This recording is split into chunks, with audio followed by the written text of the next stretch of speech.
Dodge City and to the territory on west, there's just one way to handle the killers and the spoilers, and that's with the U.S. Marshal and the smell of Gunsmoke.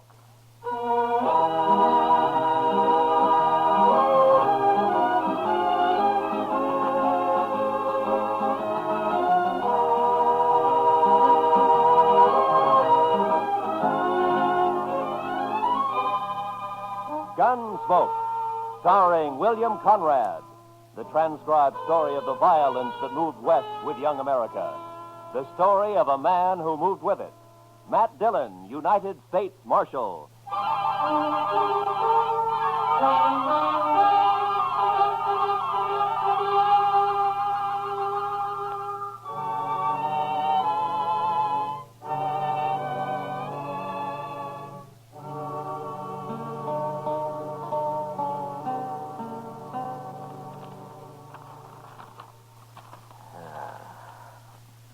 Is this everything, Chester? Well, there might be more later when they finish sorting the mail. Hey, where's that telegram? Oh, what telegram? I thought I put it right on top. Let me take a look. Oh, yes. Here it is. Might be important. Well, we'll soon see. Well, it's from Bill Hickok. Up in Abilene? Yeah. What's he say, Mr. Dillon? Teeters and Gridler headed for Dodge. Keep them there, but don't arrest them until I get there with murder witness. Or I'll write Washington all I know about you. Signed Hickok. Oh, then Mr. Hickok's coming here, huh? Now, that's what he says. Well, how'll you recognize those two men, Mr. Dillon? I expect I'll recognize him all right. Oh, you know them. Yeah, we've met. Teeters and Gridler are gunmen, Chester. The kind who kill as easy as most men shake hands. Just about as often. Too bad you can't just put them in jail. Yeah. Well, we'll start meeting the trains. There's one in at noon, sir. Good. Then we'll meet it.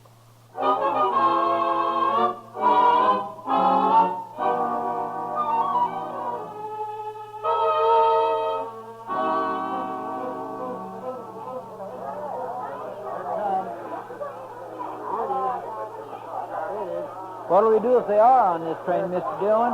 Nothing, Chester. I'll find them later and talk to them, but not in a crowd like this. Yes, sir.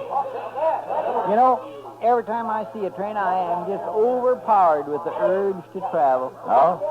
Where to? Anywhere. Anywhere but Kansas. Well, I don't think you'd like it back east any better. Why not?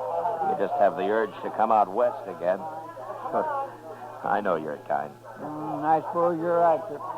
But still, it'd be good to walk down a street that wasn't all heat and dust and that wasn't crowded with a lot of grimy men looking for trouble. And I wouldn't mind seeing some women, married women, with kids and parasols and Wait a Bibles minute, Chester. There they are. Where? They just got off the end car. Those two headed for the depot there. One of them's tall? Yeah. That's Teeters in the black hat. The other's Gridler. I'll just step around the corner here and see which way they head. Yes, sir.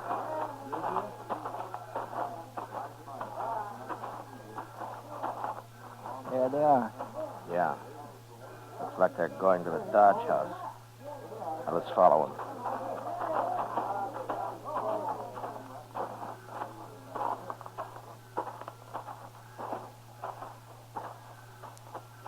Yep, that's where they're going, all right. Now, let's wait here. Let them get a room, and then I'll go talk to them. But if you can't arrest them, And I'll just try to make them feel welcome to stay in Dodge. when do you think Mr. Hickok will get here? Oh, be a couple of days anyway, Chester. Look, right now, I want you to go back to the depot and ask the ticket agent to let me know if Teeters and Gridler start to leave anytime. You can describe them to him. All right, sir. And then go to the stage office. Yes, sir. And go to all the stables, too. If they rent or buy any horses, I want to know about it right away. I'll tell everybody. Also, tell them to keep quiet about it. I'll be back at the office later, huh? Right, sir.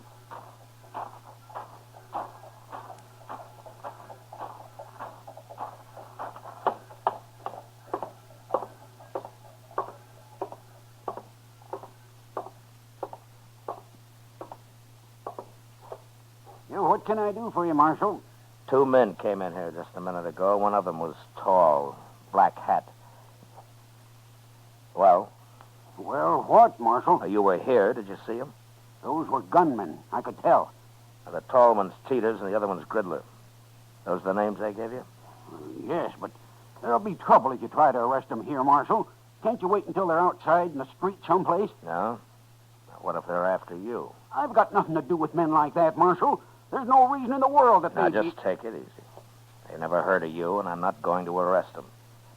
But since you're a good, helpful citizen, maybe you can tell me what room they're in. Certainly, Marshal, certainly.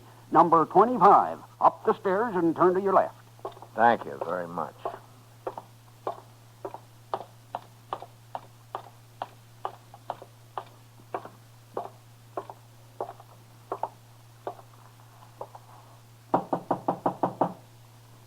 Who is it? Who is it, I said? I'll open it, Gridler.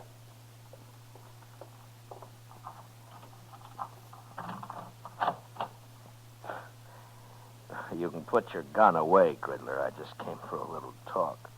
And make your talk, Marshal. No, I ain't polite, Gridler. Let him in. You watch him better inside, anyway.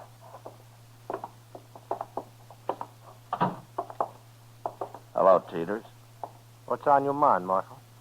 I'm just trying to think. Last time I saw you men was in, let me see, was it Tascosa? Never mind all that, Marshal. Why are you here? No, I heard you were in town. I thought I'd drop by and say hello. News must travel pretty fast in Dodge. We ain't been here 15 minutes all told. Well, maybe he was expecting us, Gridler. I happened to be at the depot. I noticed you get off, so I followed you here. All right. But we're not wanted, Marshal. Matter of fact, a judge up in Abilene just turned us loose. Wasn't no witness to that killing. Wild Bill tried to frame us, but didn't work. Well, that just goes to show the law's fair to everybody, doesn't it? Why'd you come here, Marshal? Just to let you know that I'm still the law in Dodge and that I don't want any trouble here.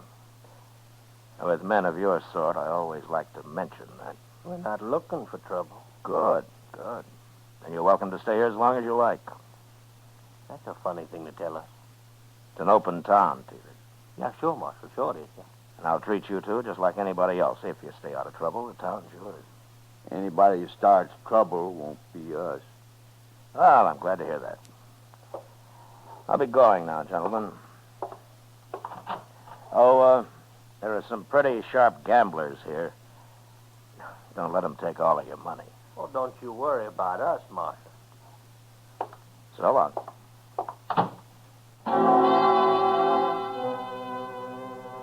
There was no way of figuring how long Teeters and Gridler might stay in Dodge. If they took a notion to do some gambling, it might be a week or two, or they might move on in an hour. That night, however, they were still in town, bucking faro at the Alafraganza. Everything looked fine until Chester came into the office about 10 o'clock. They're fixing to leave, Mr. Dillon. First thing in the morning. Oh, how do you know? Jim Bunch at the stage office. He just told me they came in and paid their fare to Sharon Springs on the morning stage. Sharon Springs, huh? And then they're headed for Denver. Looks like it, sir. All right, Chester. Go tell Jim that I'm going to be on that stage tomorrow, too. If he likes, I'll ride shotgun for him. One of the boys can have a little time off. I'll tell him, sir. But are you going all the way to Denver? I'll follow him all the way to San Francisco if necessary. You can tell Hickok that when he shows up. Too bad he won't be here before they leave. And it'll be another day before he can get here. But that won't be too far behind us. Stage leaves at 8, right? Yes, sir. I'll be there to see you off, Mr. Dillon. Fine. We'll meet at the Dodge House for breakfast if you like. All right, sir.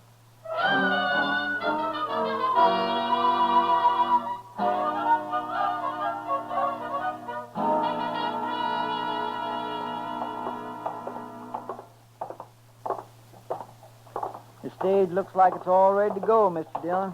Yeah, I don't see Teeters and Gridler, though. They're not inside, are they? I don't think so. No, they're not here yet. Just about 8 o'clock. They should be here. Well, it doesn't matter, Chester. If they've changed their minds, it's all to the good anyway. Want me to go ask Jim Bunch if he's heard from them, Mr. Dillon? No, let's just wait here. Oh, say, I forgot to tell you. Jim said the regular shotgun messenger has to go up to Sharon Springs anyway, but to thank you just the same. No, good. Chester, Yes, sir? look up at the other end of the plaza there. coming this way. Well, I declare. It's Sam. Yeah. Now what are they up to, I wonder? Well, they can't be taking the stage if they're horseback. No. Looks to me like they're fixed for a long ride, too. Sure does, Mr. Dillon.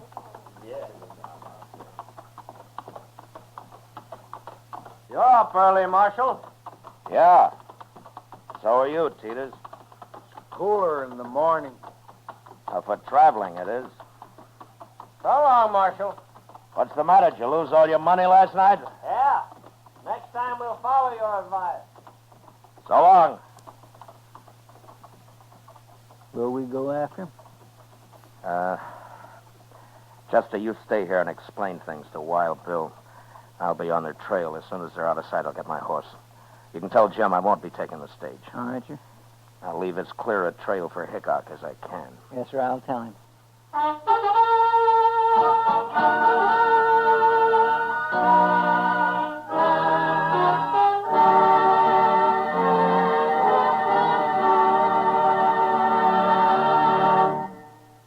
We will return to the second act of Gunsmoke in just a moment. But first, young women are needed to enroll as student nurses and to take their places as graduate nurses in an ever-expanding field where opportunity unlimited awaits. Older women should seek careers as practical nurses where fine living and fine working conditions are in prospect. Ask at any hospital at the nurses' registry desk or at any qualified school of nursing. And now, the second act of Gunsmoke.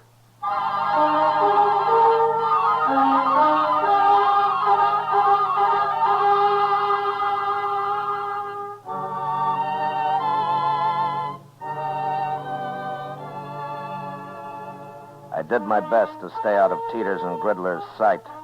But if they had suspicions of being followed and were watching their back trail, they'd have known I was there, all right. The land was flat, and we frequently crossed great patches of powder-dried dirt that smoked the air with dust under the horses' feet. After an hour, they began to swing slowly north. And by noon, it was clear that for some reason they were riding in a great half-circle. They'd left Dodge, headed west, and sure enough, just after sundown, they rode back into town from the east. I waited until dark, then came in. Put my horse up. The office was empty, so I walked up to Delmonico's, where I found Doc having supper. Oh, Matt. Oh, sit down. Oh, thank you, Doc. Oh, you look hungry enough to even eat this food. Yeah, it's been a long time since breakfast, Doc. Yeah, the man ought to eat 3 meals regular, Matt. You'll get run down if you don't.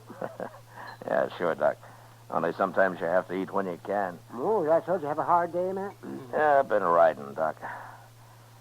Riding around in circles. Oh, is that what the government pays you for? Oh, I'd like to have your job. Right? I wouldn't be too sure of that, Doc. It isn't always this easy.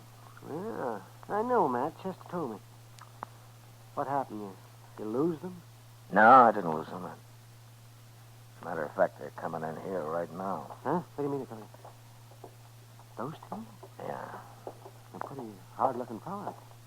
they are. Evening, Marshal. Oh, hello, Teeters. Gridler. Marshal. This is Dr. Adams, gentlemen. How are you? Hi, Doc. How are you? Well, what's on your mind? You are, Marshal. What? That was you trailing us all day, wasn't it? Yes, it was. Why? I didn't want you to get lost. That's a lie. Then let's say that I didn't want you to get into any trouble. You going to tell us what it's all about, Marshal? Well, you're not exactly the most reputable citizens in Kansas, and I just wanted to have an eye on you, that's all. You sure do. Because like I told you, you keep out of trouble, and you're welcome to stay here. Just remember one thing, Marshal. There's 2 of us. And next time you follow us, you might not come back. Well, taking chances like that's part of my job, Mr. Teeters. That's a poor job, then. Yeah, sometimes I think so, too. Come on, Teeters, let's get out of here. Yeah. Well, they're not very polite, are they? No, but they're smart. Smart enough to figure something's wrong anyway. Well, you think they might bolt, Matt? It depends on how smart they really are, Doc. Right now they're so curious they might stay around just to see what it's all about. Oh, Mr. Dillon? Oh, hello, Chester. Oh, Pull hi, up a Doc. chair. Pull up a chair, Chester. I won't have time. We better get right over to the depot. Why? What's happened? Well, sir, I saw them ride back into town. The first thing they did was go to the depot and ask about a train. Oh, were you there? No, sir, the agent came and told me like he'd promised. Train goes at 7:30, doesn't it? Yes, sir. And it's just about that now. I've been looking everywhere for you. Doc, if that waiter ever does come around, tell him to hold a steak for me, will you? I might just be back for it. Sure, Matt. Yes, sir. And good luck. Yeah, thanks, Doc. Come on, Chester.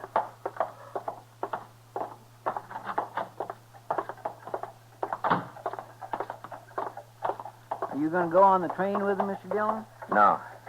Hickok's sure to be here in the morning, Chester. If I can keep him off this train tonight, I doubt they'll try anything else till tomorrow. Yeah, but you can't arrest him. Yeah, I know. Well, then, I'll just face him off it, Chester. So keep your head up. Yes, sir.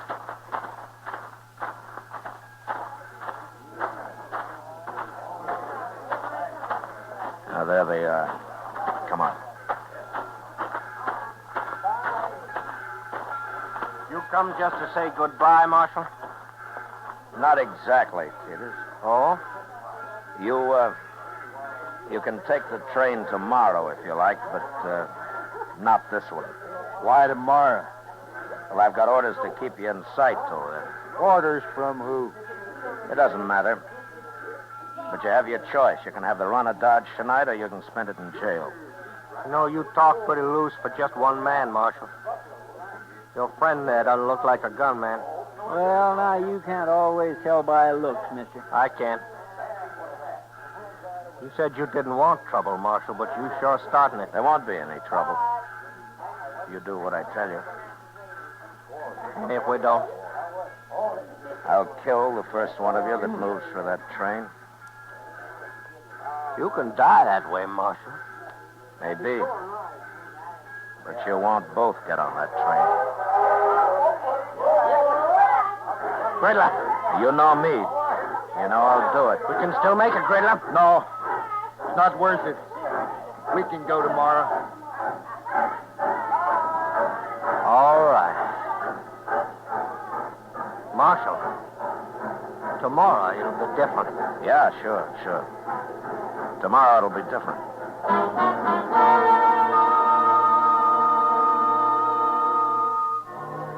Chester and I met the noon train next day.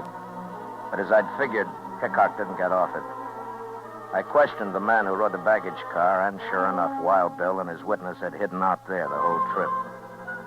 As soon as the crowd left the depot, we walked down to the car, crawled under it, and pounded on the door on the other side. Who is it? It's Dillon, Bill. Open up.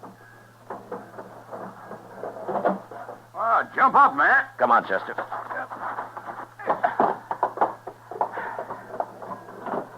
Oh, Matt, how are you? Oh, fine, Bill, fine. Oh, this is Chester Proudfoot. How do you do, Mr. Hickok? Chester. Sam, come over here. This is my witness, Sam Trimble. Howdy. Mr. Trumbull. Are you still here, Matt? Yeah, but we better move fast. Matt, that judge up at Abilene's crazy, but he's still the judge.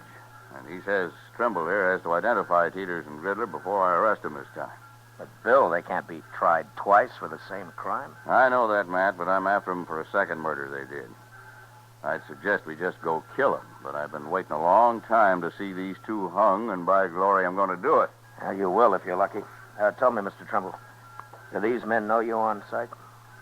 Well, I'll tell you how it was, Marshal. I was in this stable where I worked, over in Abilene, that is. And a fella come in for his horse, and I went to get it for him. I heard some shooting, and then two men ran right past me. I got a good look at them, all right. They just killed that fella, too. You mean you don't know Teeters and Gridler? I never heard of them, Matt. There's no pictures of them I know of, but he can identify them when he sees them. Yeah, sure, but what about them? Will they recognize you, Mr. Trimble? Gosh, I don't know, Marshal. I hope not. They'd kill me on sight, wouldn't they? I hadn't thought of that. Well, you just do what we tell you to, and you'll come to no harm, Trimble. Dillon and I are a fair match for those two. If they start any trouble, we'll be on them so fast they'll die on their feet. Taking a terrible chance. I hadn't thought of that. Easy, Trimble, easy. An hour from now, we'll have them in jail with their teeth pulled. I sure hope so, but how are you going to do it? Just go find them, that's all. As soon as we get them locked up, I'll buy you the biggest steak you ever ate, Trimble. Come on, let's go.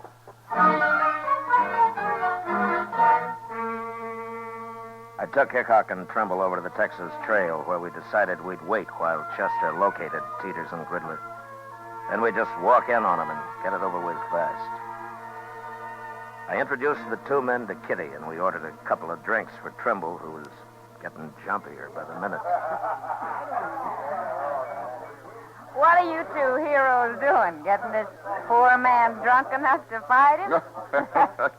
Not exactly, Miss Kitty. He just lacks faith in us, that's all. I wouldn't have come if I'd thought about it. I sure would.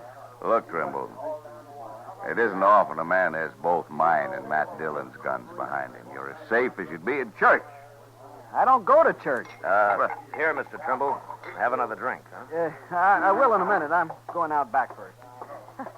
Whatever you're up to, it's making him mighty nervous. Yeah. Well, I'll admit he usually leads a quieter life. He'll brag big, though, once he's back in Abilene. Yeah. Tell me, Bill, do you plan to stay in Abilene long? Oh, I don't know, Matt. Charlie Utter keeps talking to me about Deadwood. Oh, it's as dusty up in Deadwood as it is in Kansas. Yeah, I know, Miss Kitty, but Charlie thinks some of that dust is made of gold. What's that? I don't know, but I'm going to find out. I'll go with you, Matt. All right, stay in here, everybody.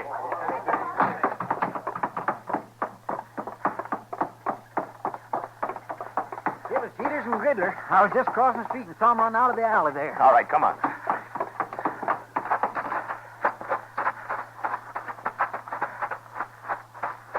There he is.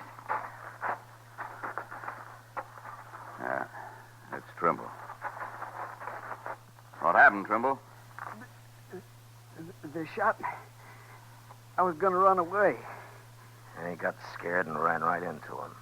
We shouldn't have let him alone at all. They said they saw me with you, Mr. Hickok. They said that's all they needed to know. And they shot me. Chester, go get the doc. Hurry. Yes, sir. Tell me, Trimble. They were the men who killed that fellow in Abilene. You recognize them all right? No. No, I never saw these two before. It wasn't them. What? I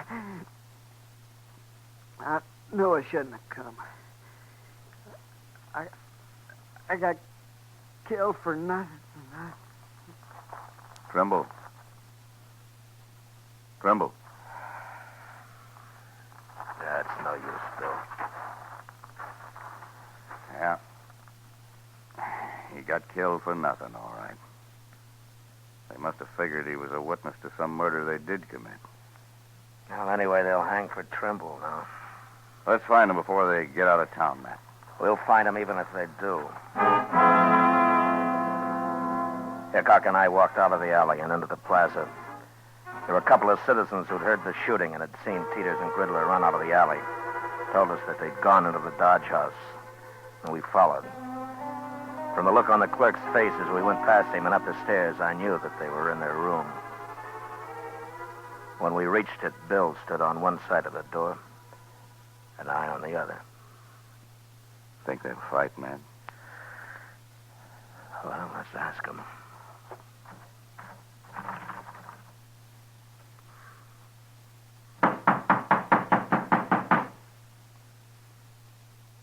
I told you they'd follow us, Peters. Now we're trapped sure. Shut up, I said. And it got us to the street otherwise. Open the door. Throw your guns out. There's no use trying to fight. There's no use in hanging neither, Marshal. You can just take us the best way you can. No. Our chance hanging. We got off once. Maybe you get away from that door. I've listened to you enough. I ain't facing Dillon and Hickok both now. Hold his hands clear of that door. Peters, you shouldn't have...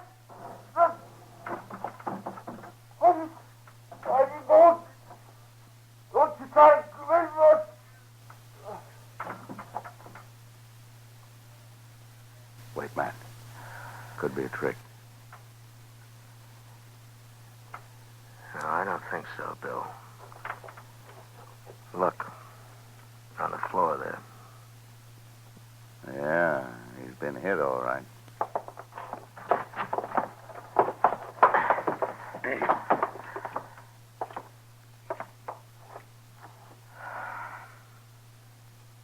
Well, they're both dead. Well, I sure never expected this. Saved us doing it, maybe. Riddler lost his nerve, blast him. Shooting was too good for these two. I wanted to see him hung. How things don't always work out, Bill. No, they sure don't. Not lately, anyway. Matt, I think I'll go up to Deadwood with Charlie out of right soon after all. Maybe I can find me a little peace and quiet.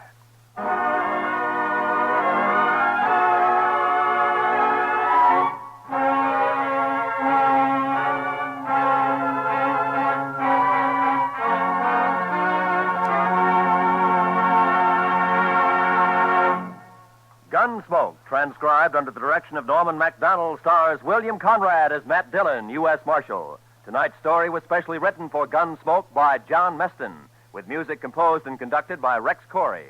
Featured in the cast were John McIntyre, Lawrence Dobkin, John Daner, Joe Duvall, and Harry Bartell. Parley Bear is Chester, Georgia Ellis is Kitty, and Howard McNear is Doc. Gunsmoke is heard by our troops overseas through the facilities of the Armed Forces Radio Service. Join us again next week as Matt Dillon, U.S. Marshal, fights to bring law and order out of the wild violence of the West in Gunsmoke.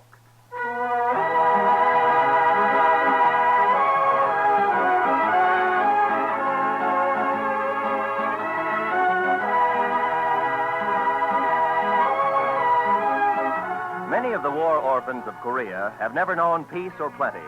Their lives have gone from bad to worse. Now their future is in our hands. Without help, they cannot live. We can send them food through CARE, the American Package Sending Relief Agency. Send your contribution to CARE's local office or to CARE New York or CARE Los Angeles. This is Roy Rowan. This is the CBS Radio Network.